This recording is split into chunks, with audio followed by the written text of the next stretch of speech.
A Igreja Católica é uma das maiores instituições religiosas e sociais do planeta. Por causa da sua estrutura hierárquica, da organização do trabalho, da administração do patrimônio e das suas atividades lucrativas, muitos a consideram como uma das empresas internacionais mais importantes. La Chiesa oggi si muove come una merchant bank. Qual é o verdadeiro poder econômico dessa instituição? Como foi que ela gerou tanta riqueza? Nella Banca Vaticana sono stati riciclati i soldi della mafia. Qual é a função do Banco do Vaticano e de que forma ele destina seus recursos? As riquezas do Vaticano são investidas onde se realiza a lavagem de dinheiro. Il Vangelo non scrive da nessuna parte che gli apostoli e i successori di Pietro devono costruire una banca.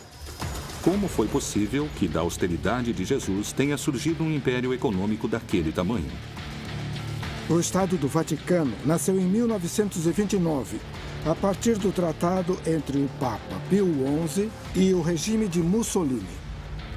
Ho scoperto che per diventare santo è un'operazione che costa anche 100, 200, 300, 400, fino a 600 mila euro. A igreja acabou se tornando algo enorme. A igreja começou o milênio enfrentando grandes dilemas que podem determinar o seu futuro. Muitos religiosos e sacerdotes não dão testemunhos de coerência entre o que dizem e o que fazem. Il cardinale Tarcisio Bertone ha ristrutturato la propria casa spendendo $500.000 di euro, dei soldi di un ospedale che dovrebbe spendere quei soldi per le malattie dei bambini piccoli. Será que o Papa Francisco é a solução para os atuais problemas dessa instituição? Papa Francesco è stato eletto esclusivamente con questo obiettivo: riformare la curia romana, che era ormai arrivata ad un degrado di immoralità inconcepibile. Quais foram os motivos da sua eleição? Realmente o Sumo Pontífice administra os interesses da Igreja? Ou, como algumas pessoas asseguram, será que se trata de uma fabulosa estratégia de marketing que procura novos clientes?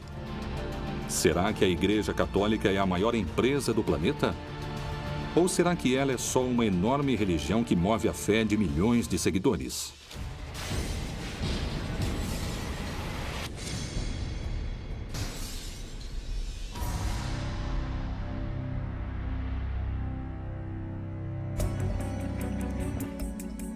As fontes da riqueza e os ingressos monetários da Igreja são muitos e provêm de uma enorme lista de formas arrecadatórias. Esmolas, dízimos, primícias, pagamentos da administração dos sacramentos, batismos, casamentos, crismas, extrema-unção, heranças de particulares, aluguéis, investimentos e muitas coisas mais. Diferentes vozes críticas asseguram que a Igreja acumula em ouro o maior tesouro do mundo. Il Vaticano ha una ricchezza che vale oggi intorno ai 15 miliardi di euro, che sono più di 16-17 miliardi di dollari americani. Ed è una ricchezza che viene divisa in una parte finanziaria e una ricchezza immobiliare. Il patrimonio immobiliare a Roma vale più di 4 miliardi di euro. Mas como e de que forma nasce essa instituição e sua riqueza? O papado que existe a partir do começo do cristianismo, do século I, e, acima de tudo, aquele que existe a partir do século VI, vai ter cada vez mais riquezas ao longo da vida medieval. Por isso, nos séculos XIV e XV, acredita-se que 1/3 ou 1/4 de todas as terras europeias pertenciam ao papado. O Papa que está em Roma tem mais territórios do que qualquer rei ou governante da Europa nos séculos XIV e XV. Que motivo a Igreja usa para defender e conservar os tesouros artísticos e culturais de valor incalculável que ela possui? A Igreja tem a responsabilidade de cuidar do patrimônio artístico e o patrimônio humano, porque eles são nossas raízes. São um tesouro que ninguém pode tirar de nós. Seria uma pena se fossem perdidos por descuido. A Igreja tem o trabalho de preservar o patrimônio artístico e cultural.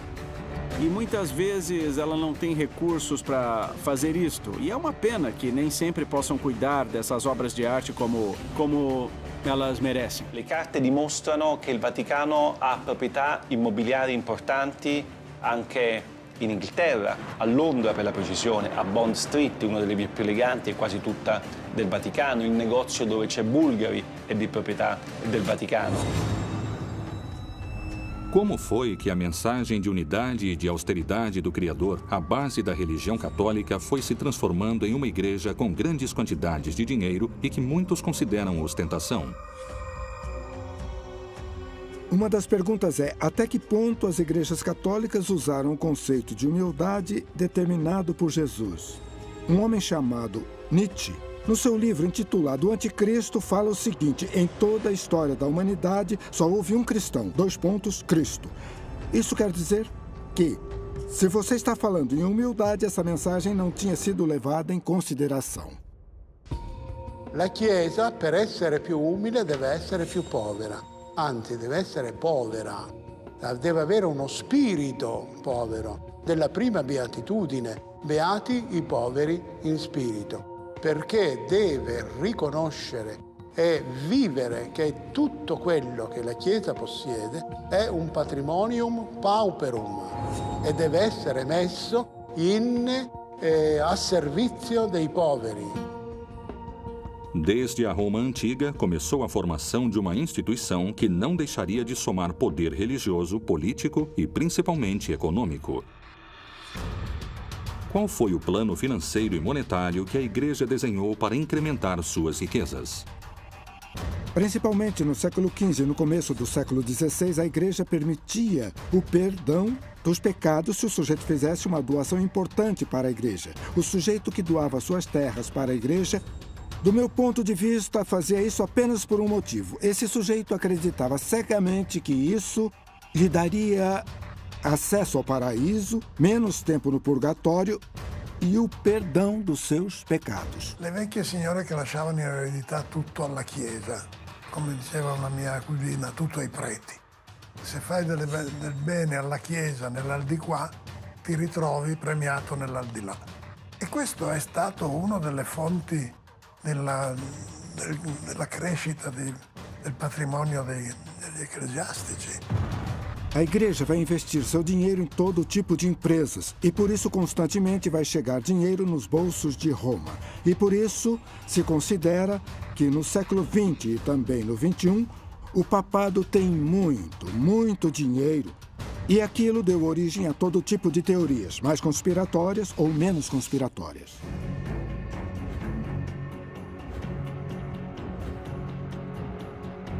Com o passar do tempo, o clero foi incorporando novas formas de arrecadar dinheiro e bens para a Igreja.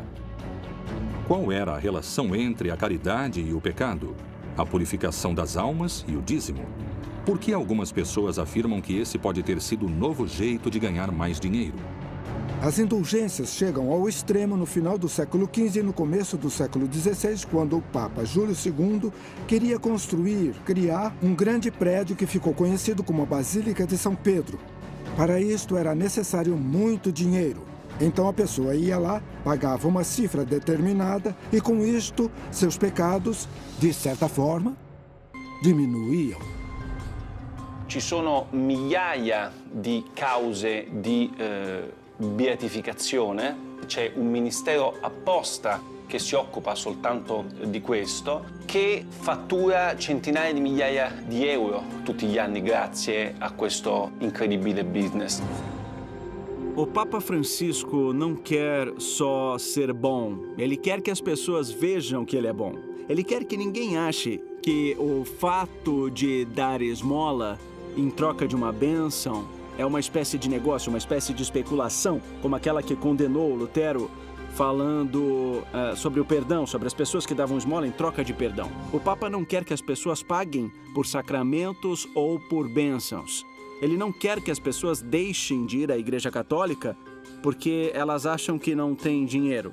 Que ninguém pense que a fé católica deve ser comprada, que tem que pagar para batizar o filho ou para que o Papa lhe dê uma bênção. É a mesma mensagem que está no Evangelho. Jesus Cristo dizia: dai de graça o que de graça recebestes. A forma da Igreja Católica arrecadar dinheiro não se encontra só nos sacramentos. O que a Bíblia fala sobre o celibato e por que esta condição é considerada por muitos peritos como uma estratégia esperta para aumentar seu poder econômico?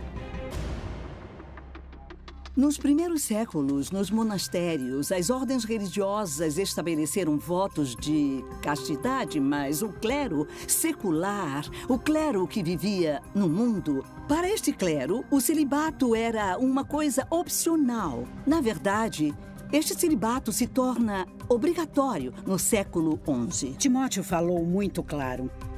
Os bispos podem se casar. O padre pode se casar. Não só isso, seria uma violação do mandato divino. Porque no Gênesis fala, não é bom que o homem esteja só. A Igreja, se apoiando no celibato do clero, garante também que as propriedades que um sacerdote ou um padre possa adquirir não vão se tornar uma propriedade individual, e sim uma corporação. Isso significa que vão ser da Igreja e, dessa forma, a Igreja aumenta seu patrimônio. Surgiriam problemas econômicos quando eles perceberam, e isso é realmente um absurdo, que os filhos de todos os sacerdotes poderiam herdar os inúmeros bens da Igreja. Como se chegou à etapa moderna dos estados pontifícios? Vaticano é o nome de uma das 7 colinas tradicionais de Roma. O Estado do Vaticano nasceu em 1929 a partir do tratado entre o Papa Pio XI e o regime de Mussolini. Dia 11 de fevereiro de 1929, se assinou o Tratado de Latrão. Eram uma série de acordos entre a Santa Sé e o governo de Mussolini. O Benito Mussolini faz uma coisa muito esperta, que é o Tratado de Latrão. Isso se trata simplesmente de resolver uma velha briga que existia na Itália desde o começo da unificação italiana de 1870, a partir de quando o Estado Vaticano fica dentro do Estado italiano. Concretamente, quais foram os benefícios que a Igreja teve com esses acordos assinados com Mussolini? Deixaram que a Igreja criasse um Estado autônomo, um país separado do Estado italiano, que se tornou o Estado do Vaticano. Houve um ressarcimento econômico muito importante durante o ano de 1870 até o ano de 1929, por estar submetido ao governo italiano. E, em troca disso, a Igreja deu a Mussolini o apoio político. A Igreja não podia opinar na política. E o Mussolini poderia escolher quem seria o bispo de cada uma das regiões da Itália e, claro, de Roma também. A partir desses acordos começa a etapa moderna dos estados pontifícios. Diversas práticas e situações teriam ajudado a aumentar a fortuna ano após ano, século após século. Não se trata só dos bens materiais, como ouro, propriedades e investimentos no mundo todo, mas também ele está se tornando um enorme valor cultural. De alguma forma, os bolsos do Vaticano ficaram se enchendo até que o próprio Vaticano se tornou a instituição multimilionária que é atualmente. È impossibile valutare il patrimonio di tutta la Chiesa cattolica. È praticamente impossibile. Sicuramente parliamo di miliardi e miliardi di dollari. È impossibile saperlo perché nemmeno il Vaticano lo sa. O dinheiro arrecadado pela Igreja ao redor do mundo se concentra no mesmo lugar. Por que o Papa Pio XII criou um instituto para as obras da religião, mundialmente conhecido como o Banco do Vaticano? Quanto dinheiro e quanto ouro administra e a que negócio se dedica?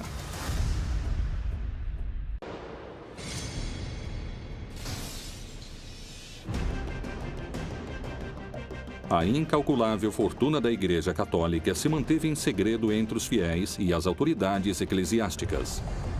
O que é exatamente o Banco do Vaticano e o que ele faz além de arrecadar?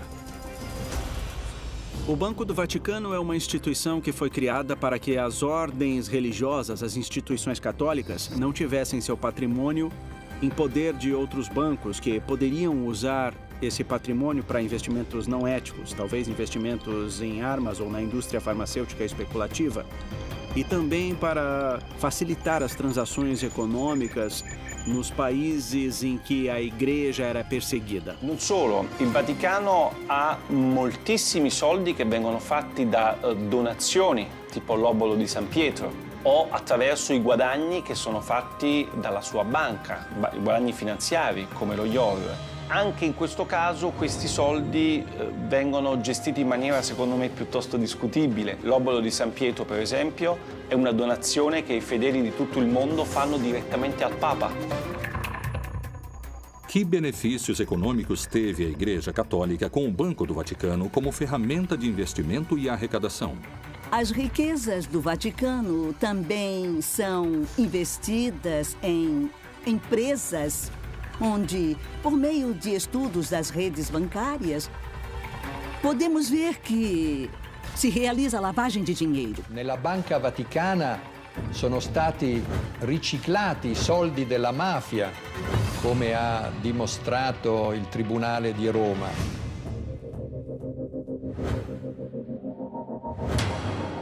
Questi soldi sono in parte stati investiti su azioni come la Pepsi Cola, come la Dow Chemical, come la Exxon. È ovvio che tutto questo senza nessuna trasparenza e senza che i cittadini italiani sapessero nulla.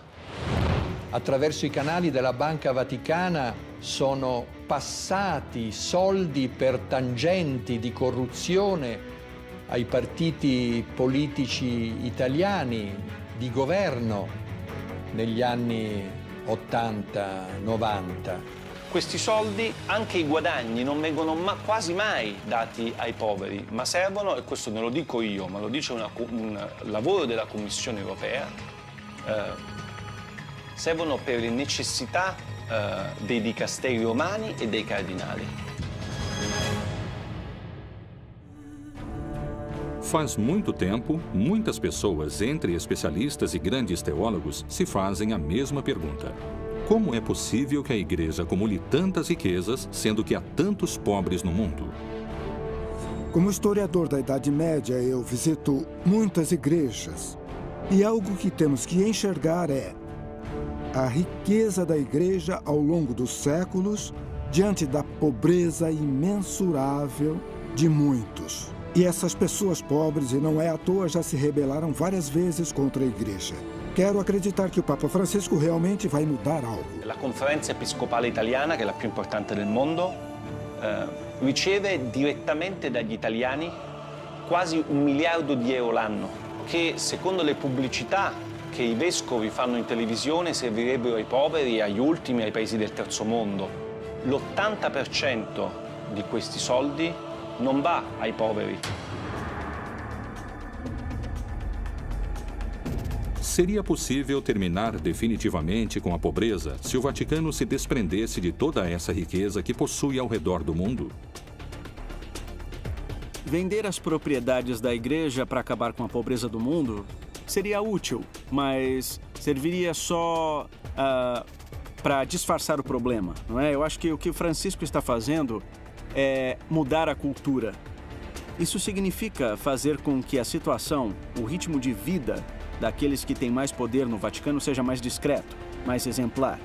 Só o que o Papa Francisco pediu foi que as estruturas da Igreja fossem utilizadas para ajudar as pessoas. Come vorrei una chiesa povera e per i poveri. A partir da frase "uma igreja pobre para os pobres", começou uma campanha de Francisco para tentar combater a corrupção e fazer isso de forma eficiente. Secondo qualcuno che pensa che il Vangelo debba essere una sorta di guida, no? del Vaticano, e il Vangelo non scrive da nessuna parte che gli apostoli e i successori di Pietro devono costruire una banca.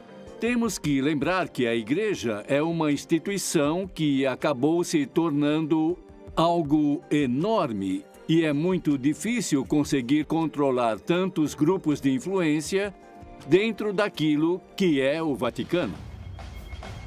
Para alguns críticos e peritos nesse assunto, a Igreja Católica funciona de forma parecida com as empresas multinacionais. La Chiesa oggi si muove come una merchant bank. L'Istituto per le opere di religione è la banca del Vaticano e controlla ancora oggi tutto il patrimonio finanziario della Santa Sede. Il problema è che lo IOR nel corso dei decenni è finito in tantissimi scandali, perché all'interno dello IOR hanno riciclato denaro i mafiosi, hanno riciclato denaro politici, imprenditori, tutte persone che non avevano alcun diritto, secondo le leggi del Vaticano, di avere i soldi allo IOR.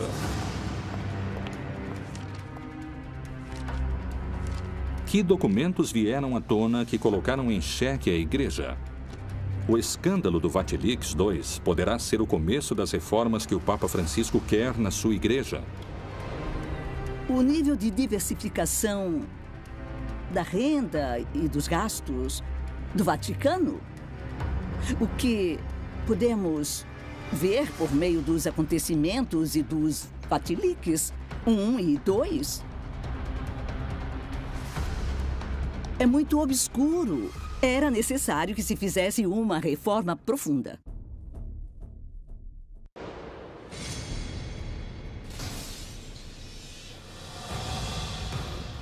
Em 2015, o Vaticano sofreu um novo e polêmico vazamento de documentos secretos.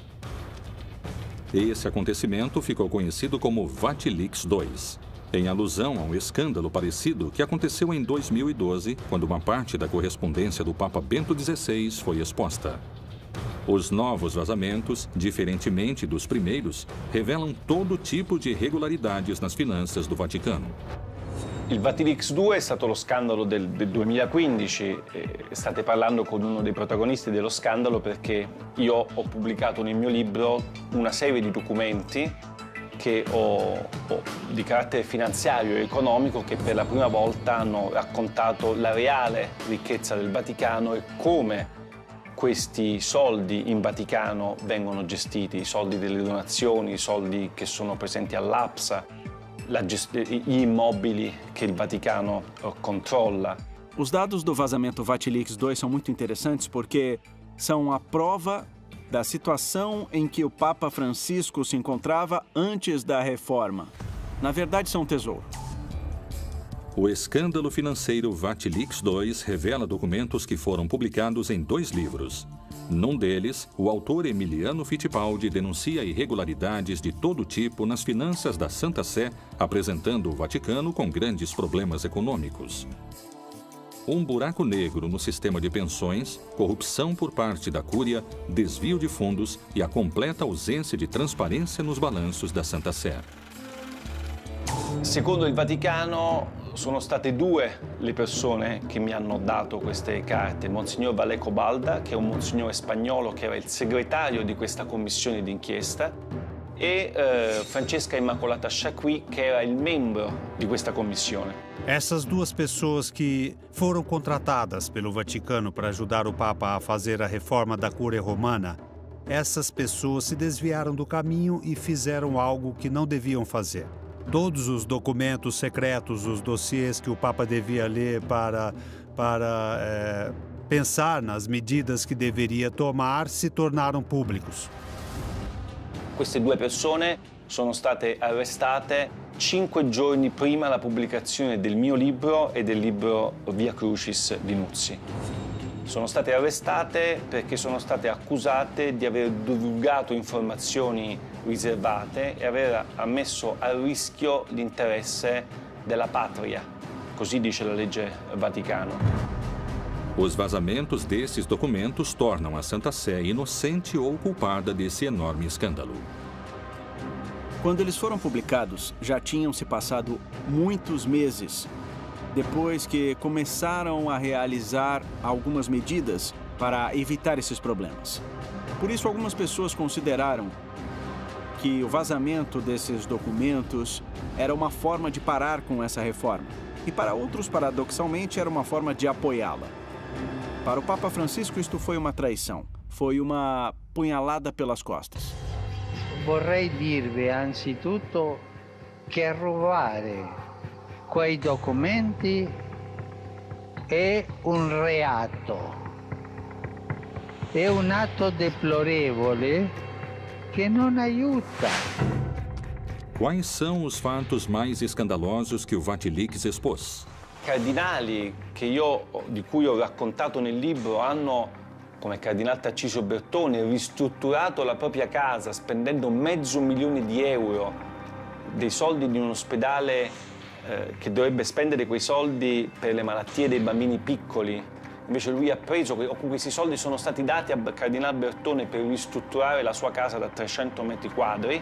Il cardinale resta ancora, mentre parliamo, nell'attico, a godersi un attico bellissimo con un sistema Bose da €30.000 e con i marmi di Carrara nei bagni. Mentre Valleco-Balda, che ha soltanto dato queste informazioni, è in galera. Mi sembra, molto contraddittorio come tipo di azione da parte del Vaticano. Durante todo esse processo, aquilo que veio à tona foi que tudo isto era uma história de uma superficialidade quase insultante. Será que as revelações dos documentos vazados ajudaram a Igreja Católica na sua tentativa de demonstrar transparência? Ou isto foi um golpe para a fé que faria a Igreja perder fiéis ao redor do mundo? Rapidamente, os vazamentos enfraquecem o papado. Isto é, se nós tornarmos públicos os pecados de alguns sacerdotes, vamos estragar o prestígio dessa instituição tão valiosa que é a Igreja Católica.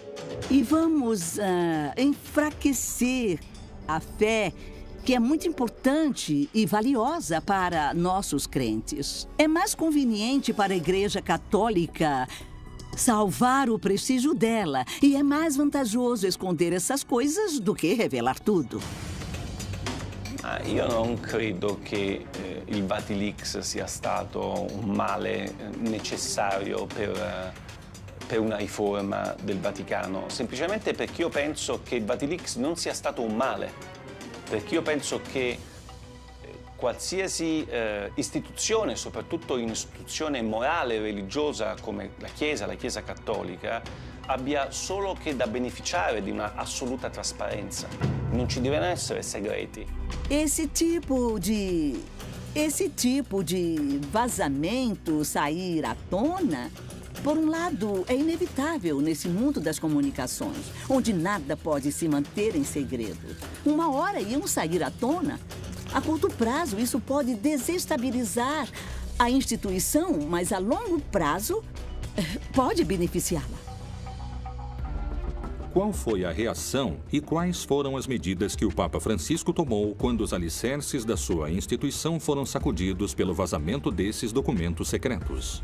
A reforma que o Papa Francisco realizou para ter transparência nas contas do Vaticano, para fazer com que nenhum delinquente pudesse se aproveitar das instituições do Vaticano, para mim é irreversível.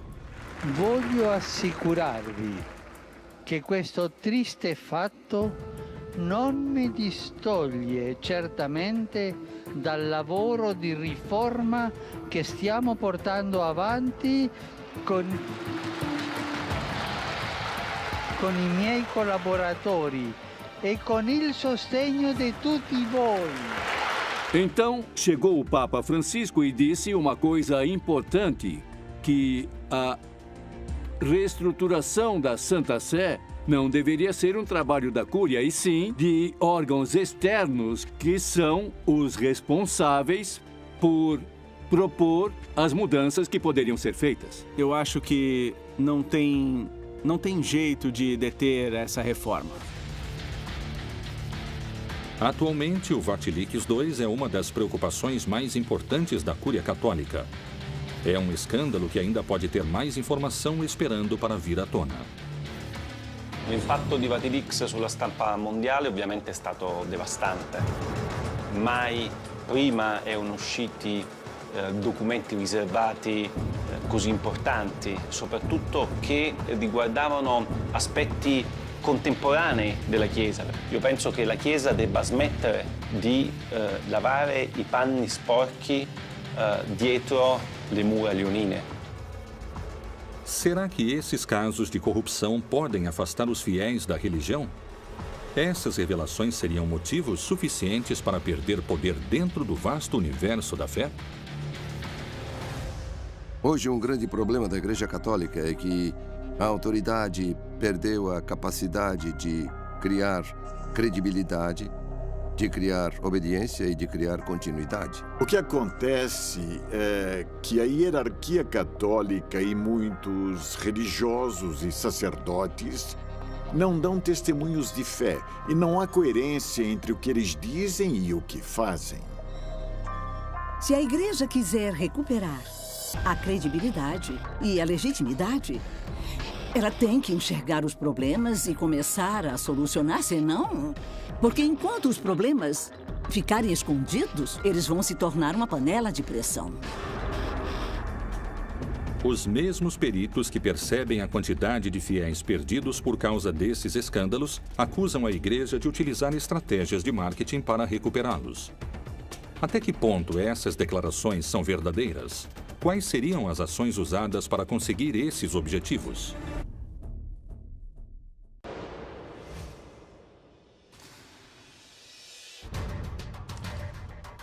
Os vazamentos dos documentos financeiros secretos, conhecidos como Vatilix II, não só abalaram a Igreja Católica, mas, segundo alguns especialistas e teólogos, também afastaram muitos fiéis ao redor do mundo.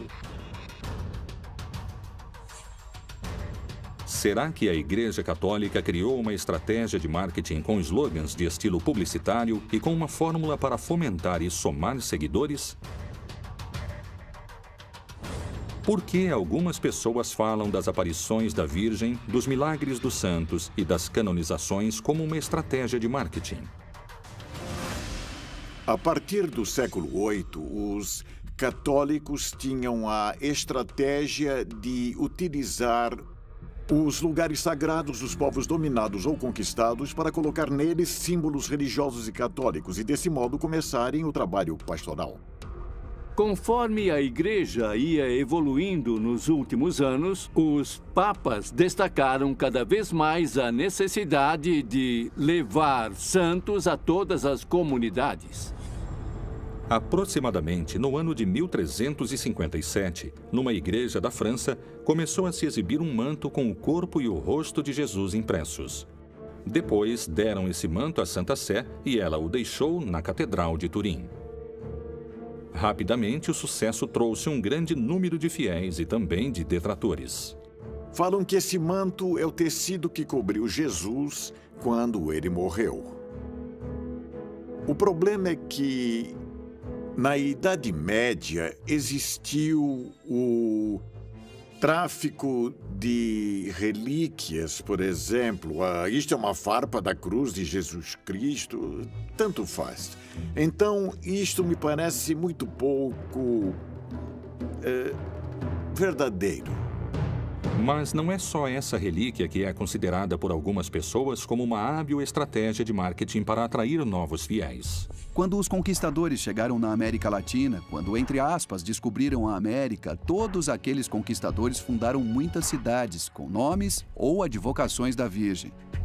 Essa era a melhor forma de se aproximar dos nativos, dos indígenas. E os próprios indígenas descobriram que a melhor forma para se encontrar e também dialogar com os invasores era através da Virgem. Outro tipo de acontecimento que é difícil de explicar pela ciência são as aparições da Virgem. Na América Latina, talvez o caso mais famoso seja o da Virgem de Guadalupe. A primeira grande aparição da Virgem aconteceu no século XVII, logo depois que os conquistadores chegaram na América, no México.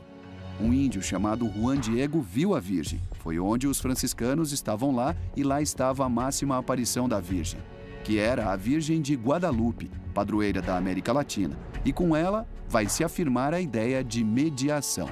Os franciscanos se opõem ao culto guadalupense porque acreditam que ele tem muitos elementos sincréticos. E outros discordam disso porque acreditam que é bom ter um culto que é compartilhado por uma parte dos católicos mexicanos e que é melhor fortalecer e dominá-lo. E essa é mais ou menos a política que está se desenvolvendo.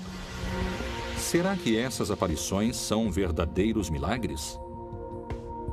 Podemos pensar nelas como estratégias da igreja para fortalecer a fé ou para que os fiéis continuem acreditando.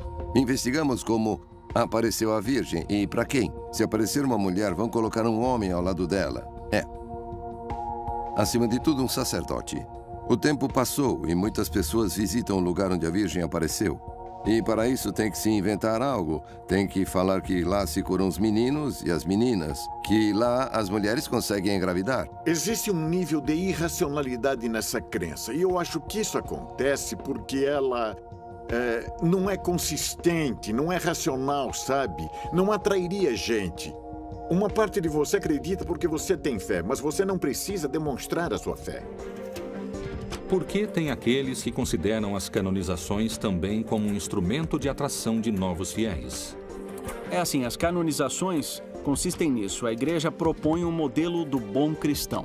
A igreja diz, olhem, esse homem se comportou como um herói da fé e é um homem ou uma mulher que vale a pena imitar. No começo, cada uma das comunidades cristãs canonizava seus mártires. E depois a igreja começou a controlar esse processo.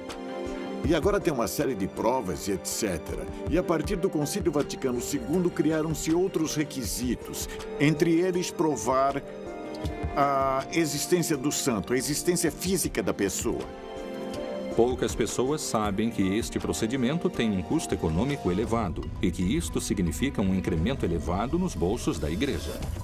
La storia della fabbrica dei santi è una delle più incredibili che ho scoperto con la mia inchiesta, perché io pensavo che per diventare santo fosse un'operazione che la Chiesa faceva in maniera gratuita. E invece ho scoperto che per diventare santo è un'operazione che costa anche 100, 200, 300, 400, fino a 600.000 euro. Per me è uno scandalo incredibile quello che ho scoperto.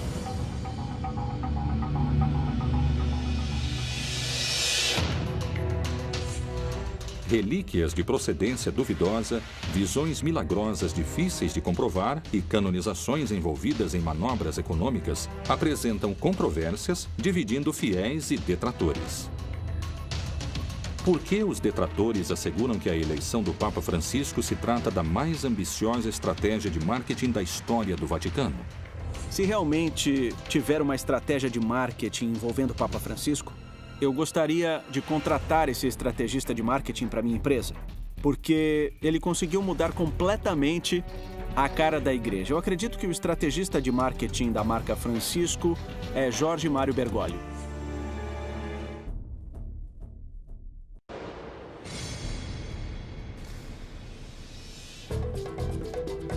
O mundo comenta sobre o estilo Bergoglio. Roma e o Vaticano vendem souvenirs nas ruas e os meios de comunicação no mundo todo falam da papamania. Será que a igreja está gestando uma mudança? Francisco renova a comunicação utilizando as redes sociais e, desse jeito, moderniza a forma de falar com milhares de fiéis ao redor do mundo. O Papa Francisco é um papa que posta tweets que são muito mais eficazes, que chegam a muitas pessoas e que ajudam muita gente. Nós vivemos num mundo que tem uma parte que é o mundo digital e os fiéis, por serem seres humanos e, portanto, quando o mundo vai numa direção, os fiéis seguem essa direção atual. E a igreja, nesse aspecto, mudou bastante. A igreja acabou se inovando muito e, com certeza, vai continuar se inovando. Ele é coerente nos diferentes dispositivos. A mensagem que ele transmite no Twitter é a mesma que transmite no Facebook e a mesma que transmite no Instagram. A mesma. É uma mensagem de carinho, uma mensagem que faz agir, que faz com que as pessoas se olhem nos olhos. Ele é um Papa 3.0. Entre março e dezembro de 2013, mais de 2 milhões de pessoas foram às audiências das quartas-feiras na Praça de São Pedro. 4 vezes mais daquelas que Bento XVI reuniu em 2012. Quais foram os motivos pelos quais a Igreja resolveu, pela primeira vez na sua longa história, escolher um Papa com o perfil de Francisco para dirigir o destino de bilhões de fiéis ao redor do mundo? Papa Francesco è stato eletto esclusivamente con questo obiettivo: riformare la curia romana, che era ormai arrivata ad un degrado di immoralità inconcepibile. Acredito que o caminho de Francisco tenha muitos obstáculos. A escolha dele foi muita sorte. Num momento em que a Igreja Católica está envolta em rixas, numa enorme competição interna. I gesti che lui fa sono importanti. Per esempio, pochi si sono resi conto del primo gesto che ha compiuto la stessa notte del 13 febbraio del 2013, quando è stato eletto. Affacciandosi al balcone, non aveva la mantella rossa né la stola con le insegne di Pietro e Paolo, ma era semplicemente vestito di bianco e si è presentato come vescovo di Roma. Muitas pessoas afirmam que as reformas que o Papa Francisco fomenta na Igreja contemporânea estariam mexendo nos alicerces da religião. Respingano inoltre modelli economici disumani che creano nuove forme di povertà ed emarginano i lavoratori e la cultura della morte che svaluta l'immagine di Dio, il Dio della vita, e viola la dignità di ogni uomo, donna e bambino. O Papa Francisco destaca constantemente a necessidade de combater a corrupção. Ele diz que é algo que vai te levar para o inferno. Então, para que ele possa combater de maneira eficiente esse fenômeno que ele é terminantemente contra, resolveu criar mecanismos para que exista um funcionamento mais eficiente e também tentou procurar em quais aspectos podia existir corrupção, porque a corrupção é uma coisa que ele é completamente contra. As declarações e as ações de Francisco dão volta ao mundo na televisão, nos jornais e na internet. Qual é o discurso que chama tanto a atenção? È necessario affrontare insieme la questione migratoria. Non si può tollerare che il Mar Mediterraneo diventi un grande cimitero. O Papa Francisco, desde que foi eleito Papa, conseguiu se consolidar como uma espécie de consciência da humanidade. Para mim, que sou católico, a revolução que o Papa Francisco está começando me fez mudar o jeito de enxergar as pessoas. La Chiesa povera e per i poveri di cui parla Francesco sia ancora molto lontana dal diventare realtà. La Chiesa è ancora molto ricca, i cardinali sono ancora molto ricchi, lui è l'unico che vive in 20 metri quadri, tutti gli altri continuano a vivere in 300, 400, 500 metri quadri. C'è gente che dice che Francesco è solo un predicatore che fa solamente dell'apostolato, ma Francesco è un papa che governa. A Igreja Católica é uma instituição de dimensões incalculáveis. Se passaram mais de 2000 anos de história desde que foi criada como uma instituição eclesiástica e é colocada por vários peritos à altura das maiores empresas do planeta. Se os santos, as virgens e as canonizações fazem parte do divino, ou se elas são hábeis estratégias de marketing para atrair fiéis, isso continuará sendo um mistério a ser revelado. Para algumas pessoas, é uma empresa com estratégias de marketing que se dedica a abrir contas monetárias sem descanso. Para outras pessoas, significa a salvação da sua alma e a porta ao paraíso, onde vão poder descansar em paz.